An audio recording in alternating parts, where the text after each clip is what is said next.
Today we are discussing The Human Centipede, starring Dieter Laser. No, he's not a porn star.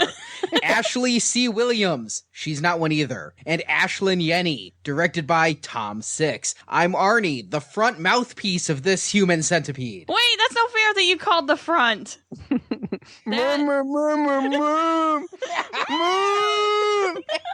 I'm Stuart. I'm in LA. You guys know this. You're the middle. Oh, wait. I'm totally the middle. Oh, God. Yeah, well, I knew I couldn't come between you two. This is Marjorie. Apparently, I'm the ass.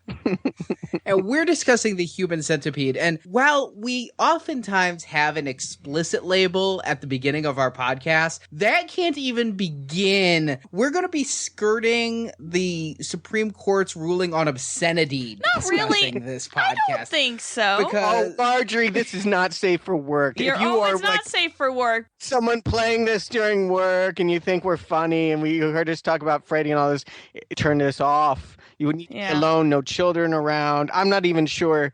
I think this is potentially damaging to anyone. Honest to God, I think the subject matter that this traverses in is so shocking that it will change your life. But yet I'm fascinated.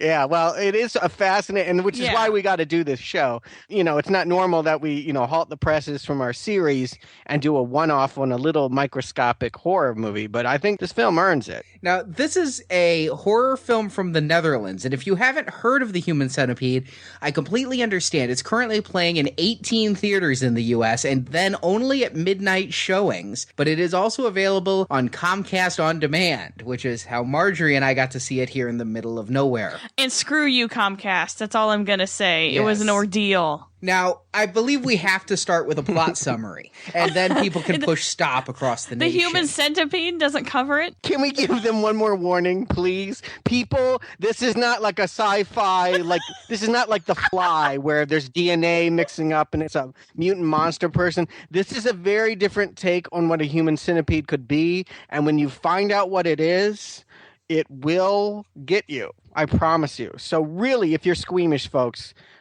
just go back to Nightmare on Elm Street or Friday the 13th or any of our wonderful, not as provocative horror series. Wait for us to get to some fun stuff like Leprechaun, but if you're wondering at this point, should you press stop, you can listen to my plot summary, or you can just go watch the trailer on YouTube. It's The Human Centipede, and then decide if you want to keep going with this. And I really mean this. This isn't like... Yeah, no, we're not just being funny. I know that there's going to be a large segment of people that are offended by the very idea of this movie. But another segment's going to be intrigued, and I know I count myself in that portion. I wanted to know more, and I wanted to discuss this movie after I heard about it. The moment you mentioned it to us, Stuart, we were in. Oh my God. I was all over this. I was excited and I was ready for the midnight show. Yeah.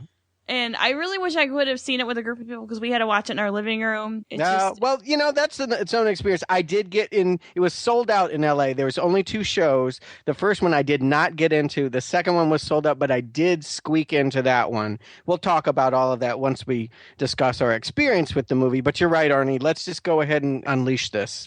This starts off like every other horror movie ever. 2 American girls in Germany go out on a rainy night to some party that they were invited to by a stranger, and they break down. Walking through the woods, they come across Dr. Hyder's house. Now, Dr. Hyder is a famed surgeon known for his ability to separate Siamese twins. But in his retirement, Dr. Hyder's gone a little off the deep end and become obsessed with the idea of conjoining people and creating the Human Centipede. He would do this through their digestive tract, which means basically, and there's a wonderful exposition scene we'll talk about where he describes the process in detail, but he will peel back the flesh from your hiney, your ass, and then peel back the flesh from somebody else's face and connect the mucous membranes of your mouth with the mucous membranes of their anus. And make like that little mouth funnel that he so expertly drew. Yes, there's wonderful There's a diagram, folks. He was very detailed in it. He started, as all good scientists do, with animals. He had his beloved 3-dog. Which they kept referring back to repeatedly. And you could see pictures. We'll talk about it. And these 2 girls come to his house. He's already kidnapped a trucker for this purpose. Tissues don't match, so he goes out and gets an Asian guy. The 2 girls are Lindsay and Jenny. Lindsay tries to escape, creates a bit of a nuisance, and so Dr. Hyder famously declares, "You will be the middle!" Because that is the most painful position, having both oral and anal surgeries. And he creates his human centipede with the Japanese guy in the front and Lindsay in the middle and Jenny in the rear, and proceeds to treat it like a pet. The police investigate, and I think that's enough of a plot summary for now. Yes, I think that's pretty much sums it all up. Are you still with us? No one is listening to us now. Wow, huh? Now, I have to say right now, just off the bat, going in, I respected to see some repugnant shit. I was really hoping for something that would make my stomach turn, because I am pretty good at horror movies. Nothing really upsets me. Arnie has a thing with eyes. He doesn't really care for seeing eyes punctured, stabbed, cut, blah. I just don't like seeing puke. That's my main squeamish thing. I was really hoping that I would not be able to eat popcorn, or that I would just have to turn away, but... Yeah, I'd read stories in, like, online that said anyone who bought popcorn was vomiting it up in the theater, and people... What's wrong with you people if you're vomiting at this movie? People were getting up and walking out. Believe it or not, despite the description, the concept, in my opinion, is the most extreme thing in this movie, and the execution, dare I say, is somewhat tame. I kind of am glad about that, honestly, guys. I think, this movie wouldn't be releasable if they were graphically depicting the kinds of things, the exchanges that they're implying here. He said that so politely. You definitely see the centipede in its full, and you definitely get some surgery moments, but there is no sighting of excrement on either end. Well, no, and it's implied, but I really thought that, Marjorie mentioned puke. I really thought that regurgitation would come in, urination. One of the taglines of this movie, in fact, the only tagline I've seen is 100% medically accurate. Yeah, but we watch the movie and we go, how do they pee? Yeah, There's no I don't think- hydration. how do they hydrate? I don't think that it truly, I think it's 80% medically accurate. I think they consulted a doctor, but then took some curves for plot reasons. Poo is waste matter. So you're doing waste matter to waste matter to waste matter. That last person's not going to get anything. Well, indeed, she's the one that gets the sickest. Well, she had an infection on her face, though. That could be because you're putting poop near an open wound, but, that's just my non-medical diagnosis. It was so much easier for 3-Dog.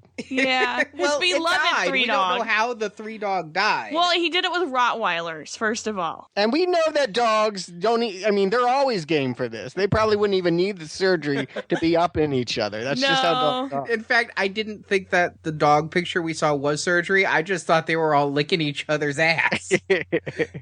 A friendly hello. But yes, the movie starts with him grieving over pictures of 3-Dog. And had you not known the plot of the movie, you might have been puzzled by it. As it were, instead, the audience was just laughing uproariously. This was kind of a funny movie in a demented way. I definitely appreciated its sensibility, and I do think if you're not easily amused, humor is the best way of approaching such a concept. Now, we're introduced with the very first scene is Dr. Hyder, this Dieter Laser. Oh my god, is he creepy and scary and just... He is awesome! He was the best part. He is the best. He's the reason to see this movie, even if you don't care about the concept or you think it's foul. If you are a fan of camp acting and people from, Christopher Lee, Bela Lugosi, Udo Kier, all these great character actors throughout time that have given those great, scary, creepy guy performances, Dieter is right there. Just the name alone. Dieter Laser.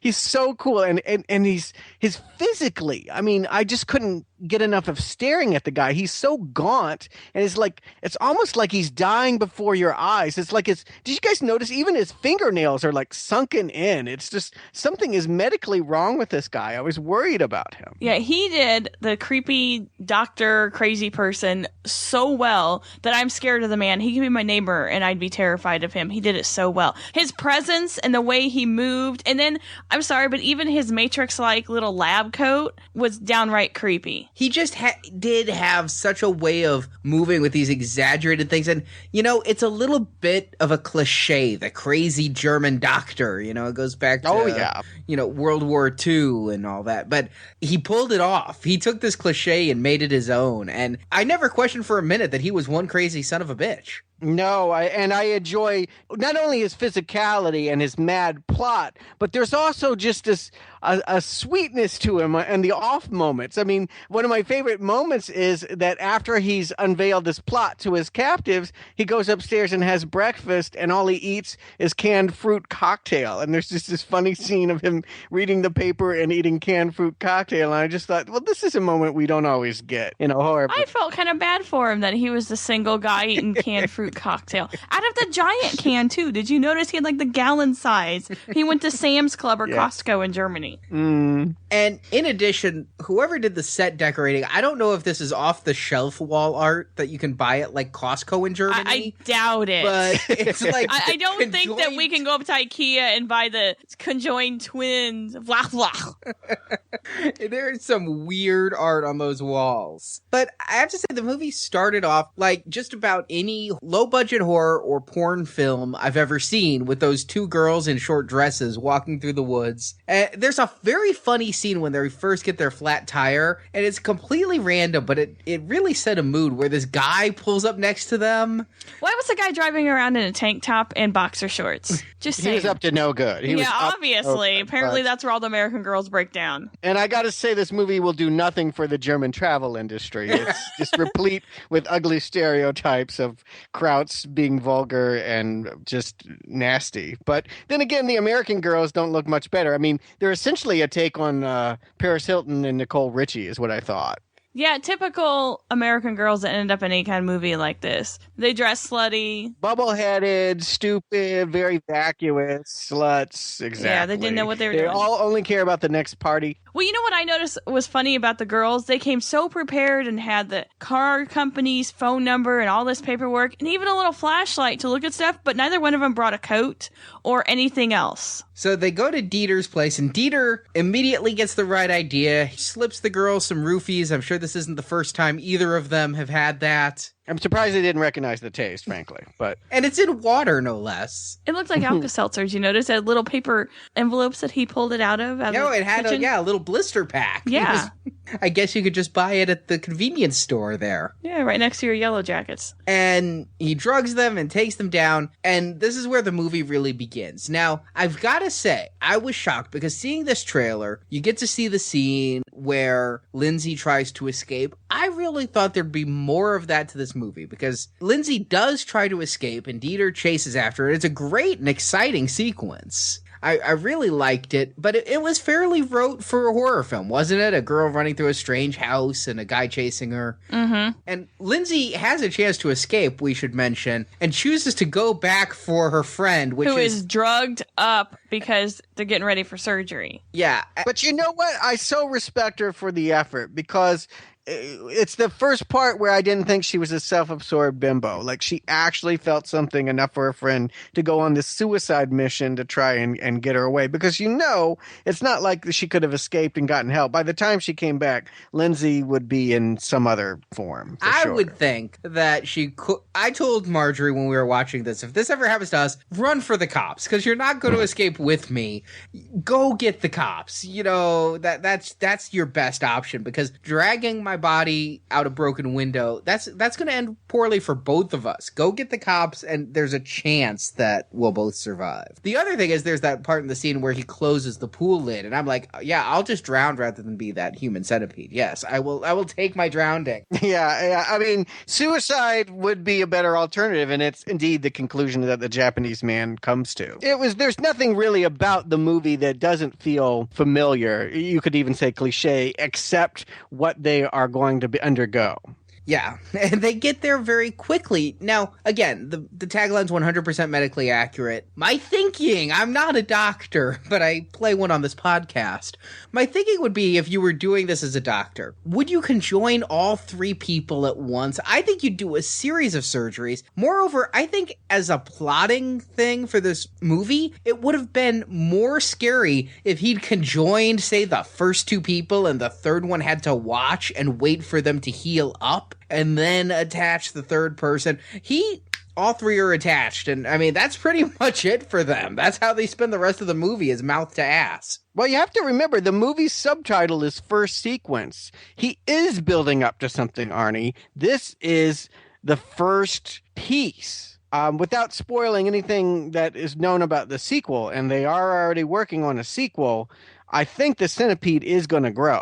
But my thing is, from a horror movie perspective, you want to have a hero with whom you can identify, right? Sometimes yes, and sometimes no. You know, that's a big thing for me. I like to identify with victims. And what I found here was, at first, I hated these girls. I mean, they are just so stupid. But once you take away their ability to talk, they became much more sympathetic. I really did feel for them once they were attached. And you could just see in moments where they were holding each other's hand and trying to comfort each other in this impossibly awful situation. I really thought, wow, I actually have empathy for them now.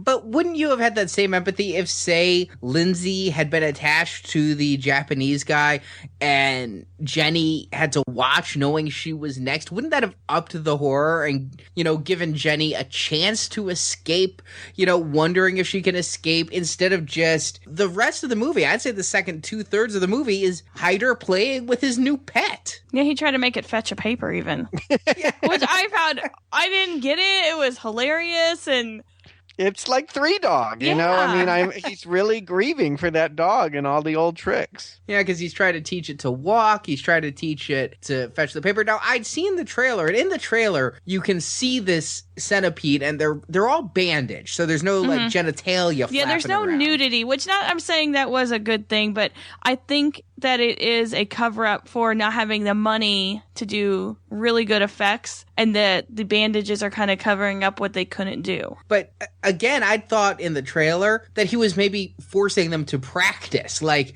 so they could get the motions down pre-surgery. I didn't realize when I was seeing this in the trailer, nope, there's your centipede. Mm-hmm. And the other thing he does, which is kind of disgusting, this is the one that got me a little, he cuts their knee tendons so their legs cannot extend, so they're forced to stay on their hands and knees the whole time. It was only kind of creepy when he grabbed their knee, because I don't like people touching my kneecap, and that's just my weirdness. But it didn't make me squeamish to think about him cutting there. I think it was worse when we saw him pulling back the derriere. That actually didn't bother me because it was too firm. Yeah, the one that it looked like he was cutting a cake. I've seen way too many horror movies. I'm like, well, that's not real. Look how firm that is. But yeah, that didn't bother me so much. It really didn't. And again, for all of the grossness of the description and his wonderful little diagram of how the food will go in the first piece and then go out his ass and into the second piece through the mouth and then into the third piece, I was surprised that, especially for a movie that came out unrated, I really thought we would, not that I want to see this, mind you, but I thought we'd see anus. We thought it would be more graphic than it was. That's bottom line. I think you guys are saying you wish you had seen this. That's what I'm hearing you say. No, I'm not saying wish that they hadn't done that. I wish they'd pushed the envelope a little more. But honestly, I felt like a lot of this was tame. The concept is gross. The execution, exceedingly tame. Do you know what reminded me of was watching the very first Last House on the Left, where everybody's like, oh my God, it's unrated. It's so awful. And we watched it. We're like, it's all off screen. This is kind of stupid. Remember, because they stabbed the girl and you just see his arm moving and you don't see any of it. That's kind of what it reminded me of, is that people are just building up to be this big, oh my God, disgusting thing, and then you watch it and you're like, okay. I have to say, I think that a lot of the unratedness of this and a lot of the oh my God of this and people throwing up all this, it's the same marketing that they used like for The Exorcist or back to the 50s with like The Fly when they had the buzzing chairs. I mean, I think a lot of this discussion that we played into with the opening of this podcast is marketing, because people are going to go, oh, it's so extreme, I have to see it. It worked for us. This is why we saw it. I don't think that it's not extreme, guys. I hear what you're saying. You guys are saying that the gore is tame, and you're right about that. There is very little blood spatter, and the stuff that's here isn't particularly polished. But the concept gets under your skin. When I heard of this concept, no joke, for 24 hours, I couldn't stop thinking about it. And then when I told a friend about it, they were mortified. They were like, I would never see that. Then they called me later that day and said, are you going to see that? You should go see that. I'm not going to see that, but you should go see it, and then you should tell me. Well, they ended up accompanying me to the film, and I was curious to see how their response would be to it. And in the end, the only thing that got to him was the extraction of the teeth. That, yeah, they pull the teeth, so I guess the person can't chew the other's anus. And that, it didn't bother me too much. I thought it might also serve the practical purpose of stopping the flow, if you know what I mean. I mean, it takes away will. As long as you have teeth, you can have a decision about what goes in and out of your mouth. But once you've sewn the tendons that tight, you can't close your mouth, is what I'm gathering. But here's my thinking, okay? Let's talk about the single scene that everybody's going to talk about in this, is finally the Japanese guy, who's the head, has to shit. He kneels over, and you see in the subtitles the line, "Oh shit, I have to shit," which I'm sure translated poorly. It was probably far more eloquent in the native Japanese. And he proceeds to defecate into the mouth of Lindsay. And Dr. Hyder is there with this wonderful delivery that I'm going to imitate but cannot duplicate. Feed her! It really is a shocker. I mean, we knew it was coming, and in some ways it could have been worse, I suppose. We do not see any puffing of cheeks. We don't really get the sense we kind of see it. Her mouth, her cheeks kind of, they go in and out. It implies a kind of revulsion and like something is filling the mouth. But it's all acting, of course. Yeah, and I think the problem is that because the girls aren't particularly good actors, if they had been better actors, this would have been even more horrifying to behold. It's bad enough. I'm not asking for more torture. What I find remarkable about the scene is Dieter and his performance, his encouragement of the centipede. He really does love it. It's not a creature. He's not torturing people. In his mind, this is not about hurting people at all. He doesn't see the people in it. He even says a line early on that he does not like people. He lives alone. He's misanthropic to the max, but he loves pets, and you can see him wanting to train and make this thing live. I mean, it's quite a goal he set out for himself, and Dieter sells it. He sells it in every scene. Oh, he was awesome. He really was. He was by far the best part of this movie was him. And in lesser hands, this movie would not work as well. And spoiler alert, he dies at the end, which makes me not as excited for the sequel because I wanted him to come back, Yeah. Well, come on, guys. I don't know anything about the sequel at all, except what was conveyed at the screening that I attended. And it should be said that the Japanese actor that plays the head of the centipede, Akira Kitamura, was there to answer questions and, yes, pose for pictures of pretty girls biting his ass. Oh my God. I totally would have done that. He was loving it. He actually had a Japanese crew all around him acting like he was a big star.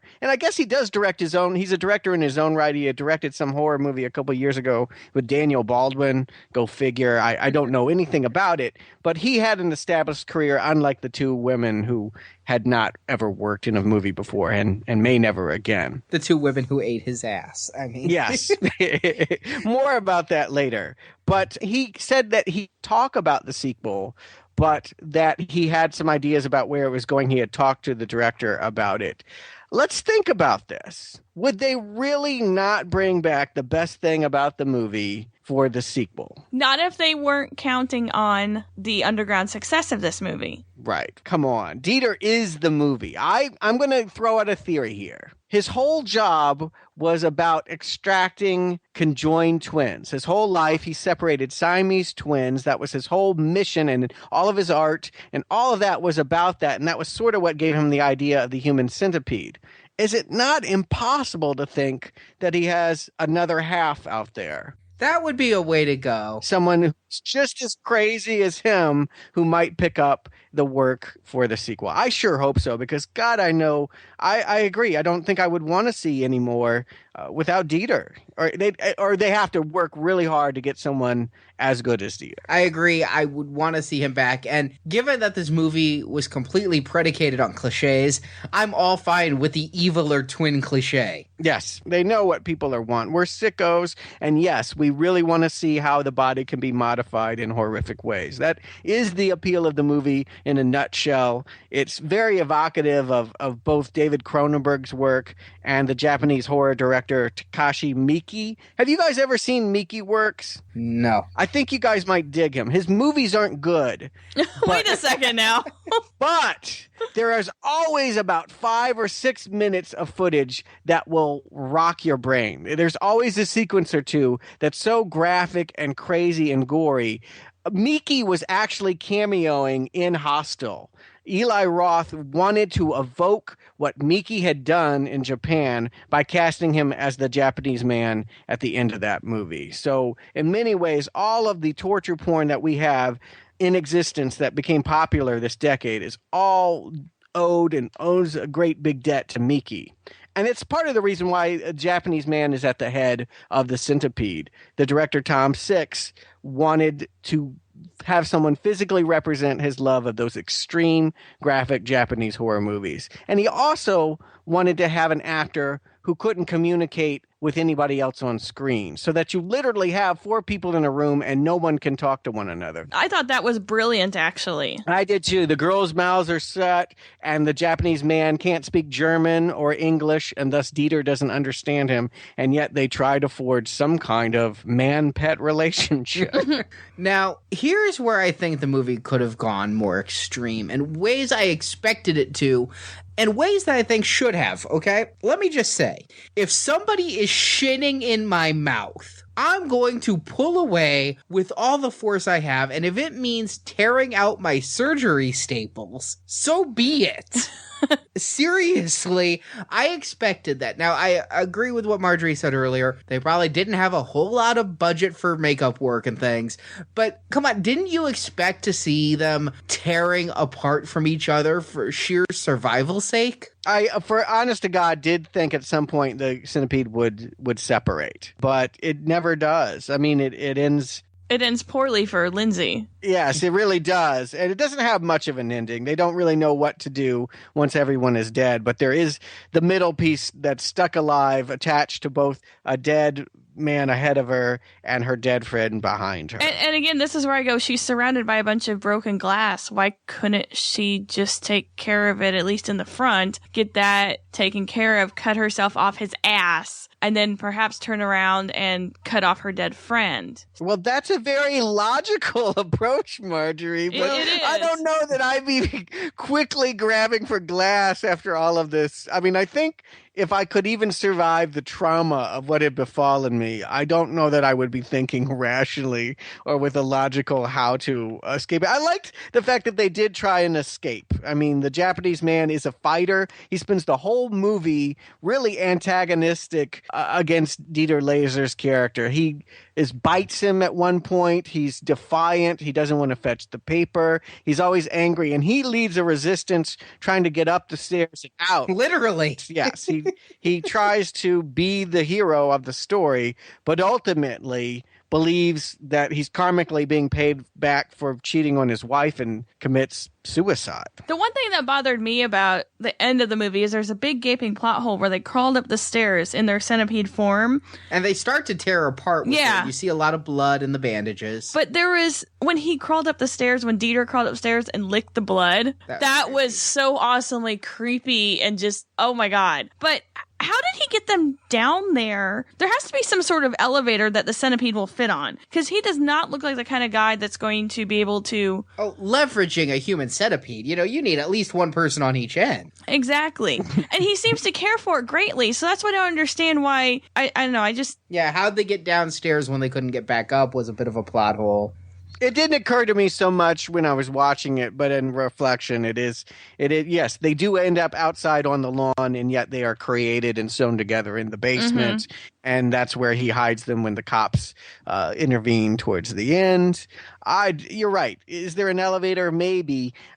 I got to say, while the house was kind of cool, it didn't exactly feel like it was a perfect fit for what you would want to do. I mean, I don't know that that's the laboratory I would want to have if I was creating a human centipede. It's remote, yeah, but if he's going any longer, he's going to have trouble with all those tight corners if he goes into a longer. Yeah. And did you know, they said when Voller and Kranz came over, the police detectives, they pointed out that a neighbor heard an American girl scream coming from his property. So he must have neighbors close by. Right. We never really get too much of the lawn beyond the bedroom window that they try to crawl out of it at some point. But you're right. We get the impression that they're lost in the forest and there's no one else around except Hyder's house. And then we find out that neighbors are reporting. I'm like, man, if you had just gone next door, you would not have had any of these problems. But thus is the cliche of a horror movie. You always pick the wrong house to seek help from. Now, the other plot hole I found was hydration. But he connected the anuses. But what about the urethra? What about liquid? Well, there's no way for the middle and end to take liquid, as you have cut off their mouths and attached them to an anus. So that would be... They'd need a constant saline drip just to stay alive here. Not to mention the teeth would rot, I bet. Because he didn't pull them all out. Oh, no? No, I thought he only pulled out the... Yeah, he only pulled out, like, the front teeth. Yeah, like the bicuspids and... He said the incisors. Yeah. And he was very specific about which teeth he was taking. And Yes. It wasn't the molars. Well, the only frame of reference I have for such a procedure as I'm watching is thinking of gastric bypass. And don't you have to inject vitamins if you do something like that? If you literally take your stomach out of the question? I had actually said to Marjorie in the middle of this movie, it would be far more efficient if he'd given the middle and end and even the front gastric bypasses so that they absorbed less of the nutrients to pass on to the next bodies. Yes. Yeah, but they do have to take vitamins and iron and all this horrible stuff. It depends on the surgery, but yes. Was the point to keep them alive or was the point to torture them? I never got the sense that the point was to torture them. No, it but was to keep them alive, and he wasn't doing it efficiently. Like, take Jenny, the ass piece, who gets this infection. I don't see him giving these people any antibiotics to help the recovery. No, well, he wrote her off quick. He said you might have to be replaced. I think he was thinking that she was going to maybe be replaced by one of the cops. He was, and he tried to slip the cops a roofie. Again, another thing that bothered me, though, is he has to kill the trucker because of tissue not matching, but he never questions if the cops are going to match. Well, he worries about that after he gets them roofied up and gets them in the basement. Yeah. Then he can test their tissue when they're not awake. I don't know. It seemed like it lost its way. And see, I I would have think- gone a little further with it. I would have introduced the concept of hydration. I would have had them tearing off of each other and had to figure out a way to keep that there. I'm not a doctor. To be 100% medically accurate, I would ask, what do you do? Maybe you keep them sedated until the healing process is more along and you can remove the staples. I don't know. And then the third thing is regurgitation. I'm sorry. Yeah, I mean, why don't you be a little nice and remove the tongue? I mean, that the taste is going to just induce involuntary vomiting. Couldn't you have made it a little easier for the girls by taking away their taste buds? Yeah, well, you'd also have to remove their sense of smell, because honestly, your taste buds only do a few things. Most of it is from your sense of smell. That's true. But honestly, if somebody's shitting in my mouth and I'm attached like that, it's going to go right back up to them. And then it's going to come right back down to me. I was surprised we didn't have that sequence. I thought for sure there would be a fight between second piece and first piece in that she wasn't going to take what he was giving and he would be blocked. And that would have been a problem. Yes, Yeah, I thought it was going to be more than it was, because other than his beautiful feed, it was kind of a lackluster scene for what could have been the gross out implied moment of the film. Because Marjorie, if I held you down and tried to feed you, I think I'd get a lot more of a fight than she was putting up. You would have a hell of a lot more than 2 black eyes. Perhaps even some divorce papers and a restraining order. Perhaps? You mean there's a chance that I wouldn't? I was being nice.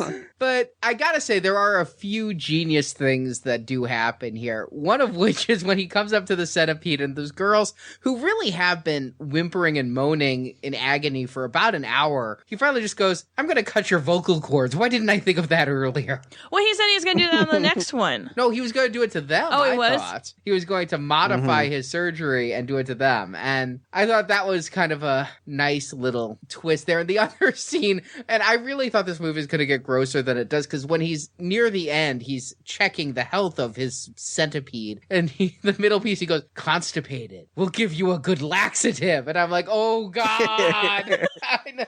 I wondered if that came into play. Like, if your first piece, do you feel guilty if you eat prunes? Are there things that you won't eat out of respect to second and third piece? I don't think you're thinking about third piece. That's second piece's problem. But everything, I mean, you have all the choice there, really. The second piece really can do nothing but act as a tunnel. Yeah. Oh. That's why, you wouldn't want to be second piece. It's why the one that caused problems from Hyder was elected second piece. I also thought it was kind of funny towards the end when the cops are starting to sniff around and they've gone away for a search warrant. He goes back to Human Centipede and it almost implies to first piece that he's going to lose his status, that he could actually put one of the cops ahead of him. And there's a funny look on the Japanese man's face when he realized, okay, I can deal with being the head of a human centipede and defecating in these chicks' mouth.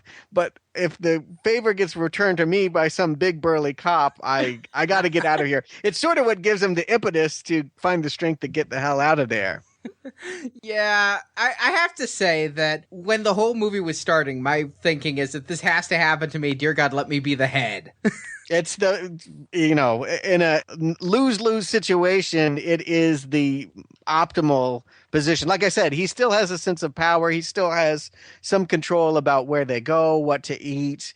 And yes, does not have to worry about gagging. What's funny is I figured he would be the front because he had facial hair. And I'm just like, well, obviously in a low-budget film like this, they're not going to get an actor to shave his beard. So he must be the head, and I was right. You guys seem to cite the movie's problems with being its lack of daring, that it didn't fully live up to the potential of its premise. I'm okay with the implied violence. You guys like torture porn more than I do. You guys were fans of Saw. I'm not much of a fan of that series.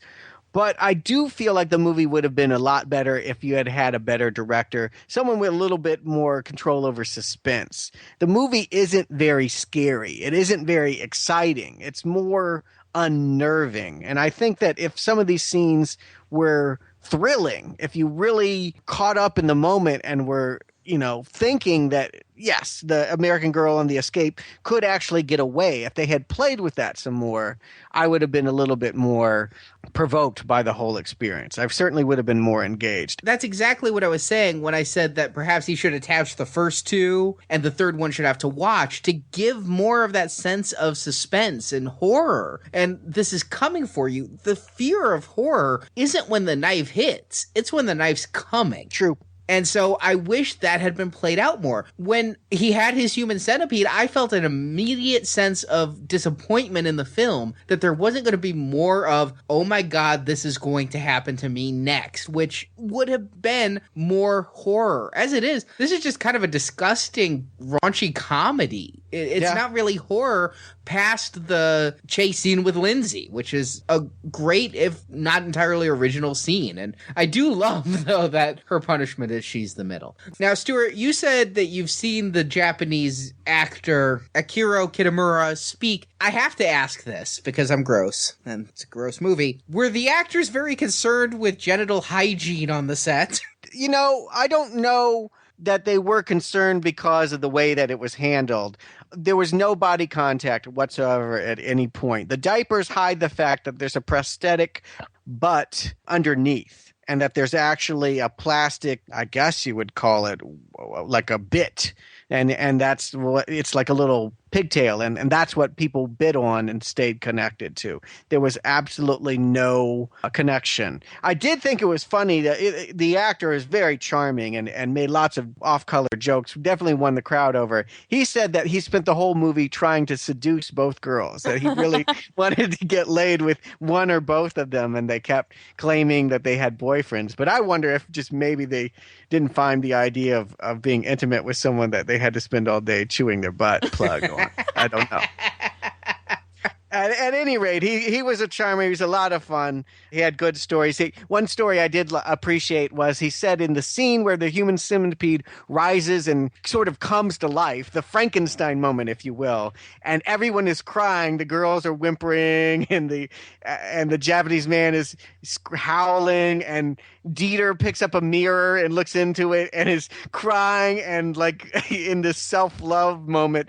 He said that the crew of the film itself, up to that point, had no idea what they were making, and that they were shooting that and seeing it for the first time, and that the director of photography actually burst into tears as well, that the whole room was weeping as they filmed that scene because it was so horrifying. They didn't read the script? There is no script. They had sketches of what would happen each scene, but a lot of this is improvised. All the dialogue, all of that. Well, really, the dialogue is Dieter standing around, perhaps saying one line, and everyone else going, yeah, this could have very well been a silent movie, honestly. Yeah. There was not a lot of dialogue. Yes. And, the other thing that the actor illuminated was the fact that he thought that the director was very pleasant and down to earth, but Dieter stayed in character throughout the whole movie. And they actually had a combative relationship on the set because Dieter chose not to lighten the mood or associate with the actors when they yelled cut. And so they never had pleasant words exchanged on set, and it helped with the tension. It actually helped him with his performance. So I can kind of understand that because that Dieter is one freaky motherfucker. Yeah. I imagine just seeing him in a cafe in Germany, you'd probably like, oh, crap, it's Dieter. I mean, you just give you that kind of start because he's so, unless maybe he gains 30 pounds or something. He looks like walking death. I tell you, He does. I haven't seen a man that looked like death since the preacher from Poltergeist 2, of just like, oh, yeah. When you see him, you're just like, this is what the specter of death looks like when they come for you. This is what it will look like. He has such an amazing presence in every scene he's in, too. And he doesn't look like a very tall man, but he just seems to command everything with his body language and his presence. And then he can say one word, and that's all he has to say, and you're scared. Yep. I thought he was fantastic. The audience loved it. It was a sold-out crowd. Actually, Quentin Tarantino was actually 2 rows behind me. He was eating it up, too. We all couldn't get enough of Dieter. Very cool. So it's this time. Stuart, Marjorie, do you recommend The Human Centipede, the first sequence? Stuart. I am going to recommend this for the people still listening to this podcast and think they want to see this movie. If you think you want to see it, you probably should. And I would just like to say we spend a lot of time at Now Playing following whole series of horror sequels and usually following it to a very big, splashy Hollywood reboot or remake. It's important to remember a lot of the best ideas in horrors come from tiny little micro-budgeted movies.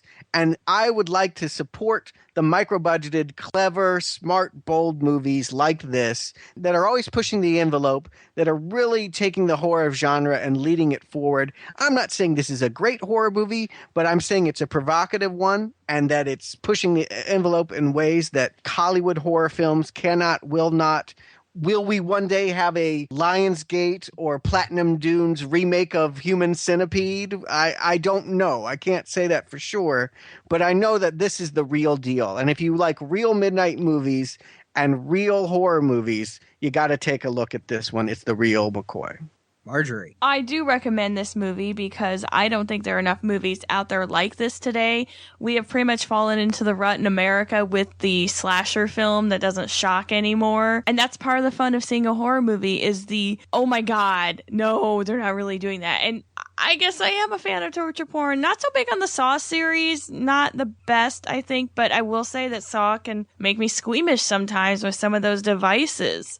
Big fan of Hostel. I think this film is great. And I also recommend The Human Centipede. I've spent a lot of time in this podcast describing how I don't feel it's as extreme as it is advertised, but there are some moments here where you're just kind of squirming uncomfortably. But my real reason for recommending this is because it's kind of a throwback. Every Halloween, it seems like on demand, we get tons of just crappy low-budget horror films, and we'll sit through them because, hey, that's got Ray Wise in it, and so I watch it. Or, hey, that's got Lynn Shay in it, and so we watch it. This is the type of low-budget horror that we might stumble upon, and it's really good because it's got the humor. Dieter Laser just makes this film, and he's pretty much the only one who has to act in it. I mean, yes, the Japanese guy has some work to do also, but really Dieter makes But this how film. do you know if he's a bad actor or a good actor, Arnie? Well, I really could feel his anger at being the Human Centipede, and when he bites the ankle, I was cheering him. And it's just a great movie. It's got some pacing problems that I really wish it had gone that step further for the sake of realism more than anything. But I had a good time watching it, and that's what it comes down to, is as a horror fan and a fan who likes to see new things in horror, I did not regret spending an hour and a half with the Human Centipede. I really am looking forward to somebody pulling off the Human Centipede costume at Comic-Con this year. It's not going to be us. Oh, wow. Yeah, we could do that. There's 3 of us. I call butt! Damn I called it. I'm just saying it would be a fantastic costume if someone would want to crawl around on the floor. I dare somebody. We're going to be at Comic-Con, and if anybody shows up as the Human Centipede, I will definitely feed you all night with beer. With beer. All 3 parts? You only have to feed one. That's the beauty of it. So you only have to buy 1 or 2 beers. Cheap date. So we now return you to your Karate Kid series already in progress. Thank you for listening to Now Playing. If you enjoyed this podcast, please come to nowplayingpodcast.com, where you can listen to full retrospectives of less grotesque horror films like Nightmare on Elm Street, Friday the 13th, and Halloween, all which seem downright tame in comparison to the Human Centipede, or Saw, which I actually think is more graphic than the Human Centipede, if not quite as imaginative. We're currently doing a family-friendly Karate Kid retrospective. We also have done Back to the Future, Star Trek, a lot of things. Plus, we did some individual movie reviews. We reviewed Iron Man 2, which is in, I think, more theaters than the Human Centipede, if the numbers I'm reading are right. It might be a little bit of a higher grosser. But this one is grosser. So yes, fair enough. And if you want to see more cult movies like this, if you want to see us excavating more little-known, really gross horror movies, let us know that too. Yeah, we always are open to feedback. You can leave us messages on our Facebook page, facebook.com/nowplayingpodcast, on our Twitter page, where we're Now Playing Pod, or on our forums. Links to all of this are on our homepage at nowplayingpodcast.com, or you can email us at show@nowplayingpodcast.com. But do we accept telegrams and Pony Expresses? Only if they're singing telegrams. Ooh, that would be fun. Or singing Human Centipede telegrams. How did I know that was coming? So, Stuart, Marjorie, thank you for conjoining with me on the Human Centipede. And we'll talk to you next time.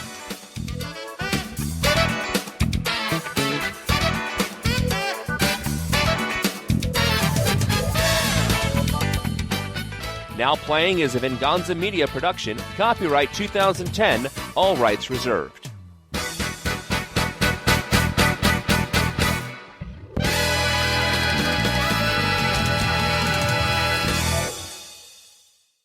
I don't think people who are searching for wax on, wax off want to hear feed her. So, yeah. Yeah, you're right. This couldn't be more poorly timed with a ongoing series. He's been walking around the house saying that now for 2 days. It is a moment, I gotta say. Yeah. I also keep offering to make Marjorie a 3 Wawa. Yeah. He wants to make me a 3 Wawa. That would be cute, sort of. Well, we have one that already likes to tongue the other one's ass, so we know he's either the good middle He's or game. back. He's down. Peter immediately gets the right idea. He slips him some Quaaludes, and I'm sure this isn't their first. first... It was roofies. Roofies? Oh. Yeah, because he gave him the date rape That's drug. right. So Dieter... Who takes Quaaludes? Isn't that like a 70s drug? Do they even make Quaaludes anymore? I mean, seriously, I don't know. no one's on Quaaludes anymore, Arnie. That is like so over. It was roofies. All right. He said it was a Get date with rape drug. it. All right. I called it I first. have the facial hair. I'm the head. What's facial hair got to do with it? Do you want the hair in your junk? My Doesn't junk, matter who at that cares? point. Are you Yeah, really really. grossed out by hair at that point?